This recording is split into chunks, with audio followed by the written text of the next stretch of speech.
Ayina byona Elias abuuza akabonero k'omwezi n'emmunyenye obubonero bombiri butegeeza ki ku muzikiti era ne mu ddiini yaffe ey'Obuyisiraamu.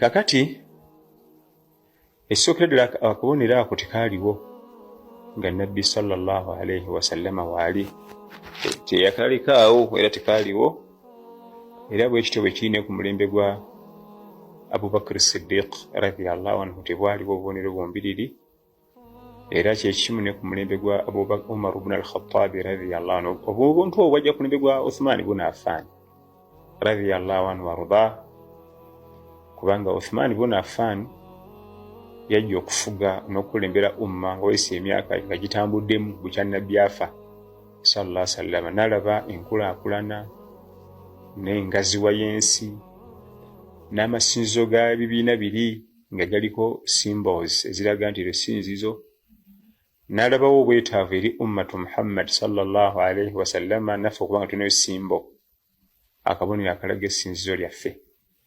Era bw'atyo ow'ekitiibwa ono emmunyenye mu mmunyenye za umma Uthman ibn Affan radiyallahu anhu nannyini bitangaala ebibiri n'atuula mu nnyumba ye n'atuyiyiza. Mbalamusizaako bassebo ne bannyabo mwenna mu linnya lya Mukama waffe Yesu Kristo omwana wa Katonda omulamu. Ssebo mukulu lamusa kubatuuliriza. Abatuuliriza era abatulaba mwenna mbalamusizza nnyo mu linnya lya Yesu Kristo omwana wa Katonda omulamu. Nze Abdullah Hakka Jeremiah Makumbi al-Murtad. Oli Murtad. Waliwo Sheeka Kyeyune gwe njagala tukwateko olwaleero bwe yali sheeka oba yali imaamu agambye nti omwezi, simbo y'omwezi n'emmunyenye ku muzikiti Nabi Muhammad si ye yabirekawo, tabiteekangawo, tabiragiranga, wabula nga bw'omuwulidde, wabula kye baakola ki, waayitawo abakulembeze ba mirundi ebiri nga Muhammad amaze okufa, ne balyoka ate omu n'atuula mu nnyumba ye nga yeegombye amasinzizo amalala agaaliwo ne bateekawo omwezi. Ekyo kyogerako ki? Kakati atandise okubuuka okuva mu Busiraamu, kubanga Obusiraamu buyina ebintu bingi bye bwakoppa Muhammad by'ataalekawo. Ne Masjid al-Aqsa omuzikiti ogw'e Yerusaalemu tibabuli tiyagulekaawo, era bw'onoogunoonyerezaako atandika okuguzimba Umaru. Abantu balina Google bajja kunoonyerezaako gwatandika gutya. Muhammad yaleka Isirayiri tibannagiwamba, Isirayiri nga tennasaasaana. Ogwo omuzikiti gwe baga nti subhana alladhi asra bi abdihi layla min almasjidi alharami ila almasjidi alaqsa, tiyatukula oyo Allah eyatusitula omuddu we ekiro bamujja mu muzikiti ogw'emizizo ogw'e Makka n'amutwala ku masjidi al-Aqsa ogw'e Yerusaalemu. Ladhi balakina hawlahu linuriyahu min ayatina innahu huwa samiu albasir. Ogwo omuzikiti tigwaliwo bwe baga nti Muhammad bwe yali agenda mu ggulu nti awo we yakoma, bo baga nti yamusitwala n'amuteeka mu ggulu, naye awo we yakoma tigwaliwo, ne baguteeka mu Qur'an mu butuufu nga tigwaliwo. Ekyo nakyo kizuuzi. Ekyo bidia. Salatul hamsa fi kulli yawm, eswala ttaano buli lunaku ze basaala. Tiwaliwo aya egamba nti akiimu salatul hamsa fi kulli yawm, muyimirizeewo eswala ttaano buli lunaku. Eyo aya teriiyo. Kiba kitegeeza ekyo nakyo kizuusi. Kakati Qur'an yogera ekya ku kizuusi. Kullu hadisi bid'a dhalala wa kullu dhalala fi nnaari. Buli kizuusi kya mubuuze ate buli kya mubuuze kya muliro. Zinagana amannya g'esswala subuhi, zuhuri, al-asiri, al-maghribi, al-ishaa'i, agamanya tigaliimu. Lakati subuhi eyina laka bbiri tiziriimu mu Qur'ani. Zuhuri eyina laka bbiri tiziriimu mu Qur'ani. Amanya laka nnya, zuhuri eyina laka nnya tiziriimu mu Qur'ani. Al-asiri eyina laka nnya tiziriimu mu Qur'ani. Magharibi eyina laka ssatu tiziriimu mu Qur'ani. Ishaa'i eyina laka nnya tiziriimu mu Qur'ani. Ebyo byonna bizuusi. kakati nze kisinza okunsanyusa omukulu kyeyune wabadde ayogera kwegamba nti ekintu ekyo omukulu eyakitandika yatuula mu nnyumba ye n'akiyiiya nga amaze kulaba amasinzizo amalala nga galina obubonero naga naffe katuteekewo obubonero naye ate bulijjo bano abasiramu badde awa bano abatali banabo omuzikiti bano batambula bakuba emisalaba nga bakuba emisalaba tegulina kubaawo naye weewunya omusalaba guli mu bayibuli kati bajjawo omusalaba ate bo ne bakutwala ku kintu ekizuule kyebatandikawo obutandisika katonda tisi yakiragira okiraba kati omusalaba bayibuli ega nti omusalaba bwe busirusiru eri abaababula erifa abalokolebwa maanyi ga katonda bakolesa ekisooka essuula emu olunyirwa 18 kakati gojje guli mu gundi mu bayibuli ate era omusalaba bw'oba ne bw'ogugaana ng'obusiraamu bwe bugukuba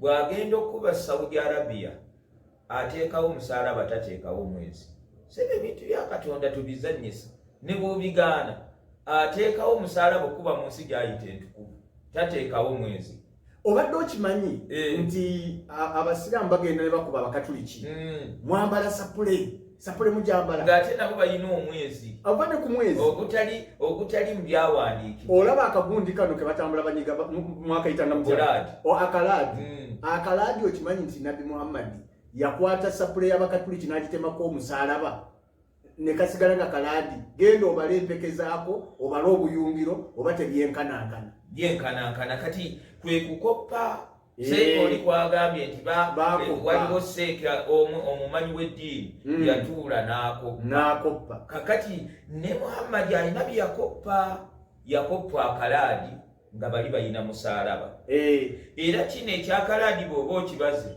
kitambulira mu busatu 33 golowooza ziba 3 emirundi emeka 33 era 10 zikola 3 3 zikola 3 amanya ga Allah 99 gatambulira mu busatu 99 era ogira 3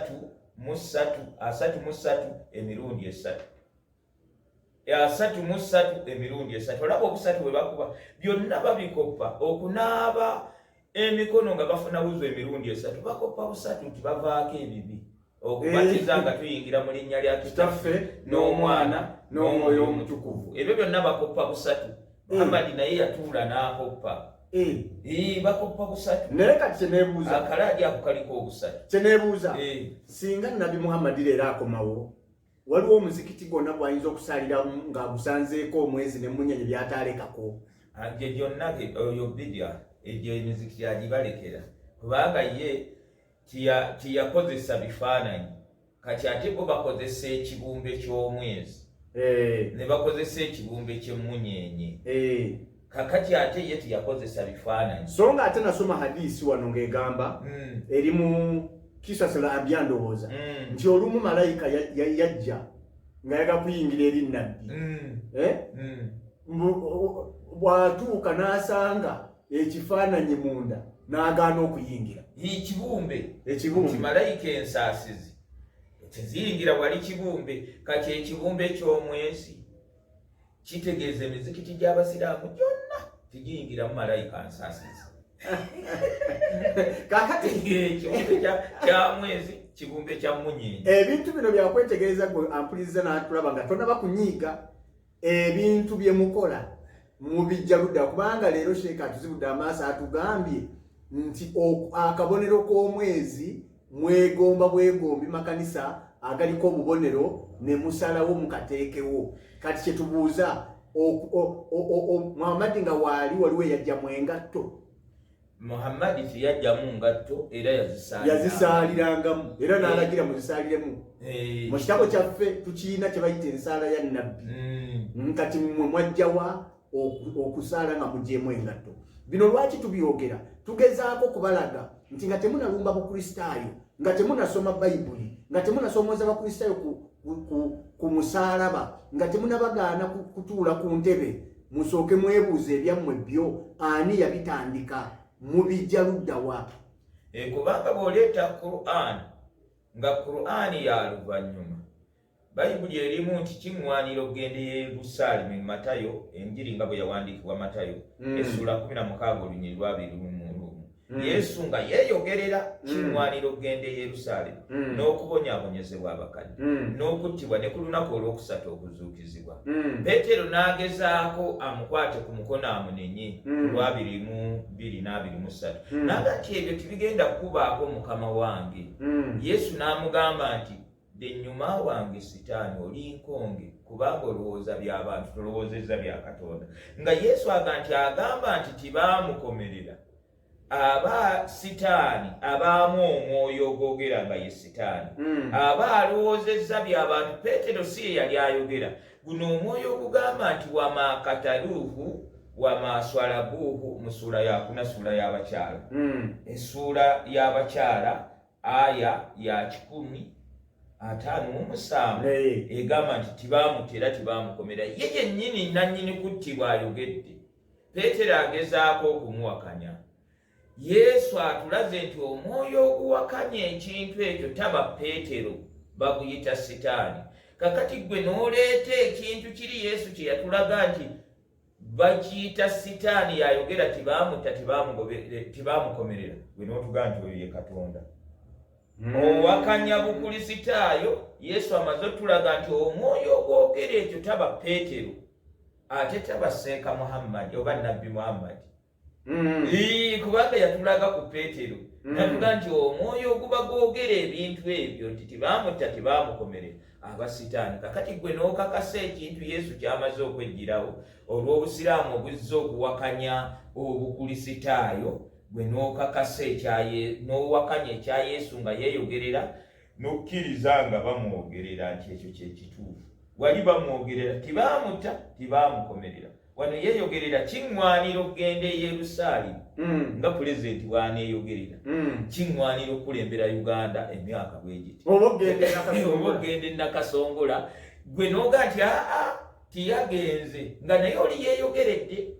Kakati ku bibyo n'ebyona ku bibyo gwamwogerera n'ebibye nga yeeyogerera tutwale biriwa. Lwaki tokulembedde muntu ayagala kulokoka leero nga naawe bw'owalokoka? Kubanga watugambye wali sheekh, leero oli mulokole. Kulembera omuntu alokoke. Kakati gwayagala okulokoka ddamu ebigambo bino nti ayi Yesu nsazeewo olwaleero okwetwalira ng'omulokozi w'obulamu bwange, sambula amannya gange mu kitabo ky'okufa ogawandiike mu kitabo ky'obulamu. Olwaleero ndokose basiwalirizibbwa. Weebale Yesu olw'okundokola. Nze nsigadde nkyali Abdulhaq Noorul Ardi alimu sille fil Islami Jeremiah alimu lutadi ekishishaihu. Omanyi Oluwarabu baali bamanyi nti Oluwarabu Lusiraamu. Era oliaga bannage olira omusajja bw'asoma Olusiraamu kasi oyogera Oluwarabu oyogedde Lusiraamu. Kati agamanya gali mu Luwarabu, kati agamanya si Masiraamu. Abdallah taata wa Muhammad linnya lyati Warabu tiyali Musiraamu. Abudu Mutwalib jjajja wa Muhammad yamutuuma erinnya lye bayita Muhammad nga si lya Kisiraamu era tiyali Musiraamu, yali mutuumira mu Kaaba nga ne Kaaba eyo si Nsiraamu kubanga gwaliko ebifaananyi 360. Si Busiraamu bwa leero. Era yafa agukkuluma tiyasiramuka. Abu Mutwalib yatuuma Muhammad erinnya kubanga yamutuuma asikire taata we.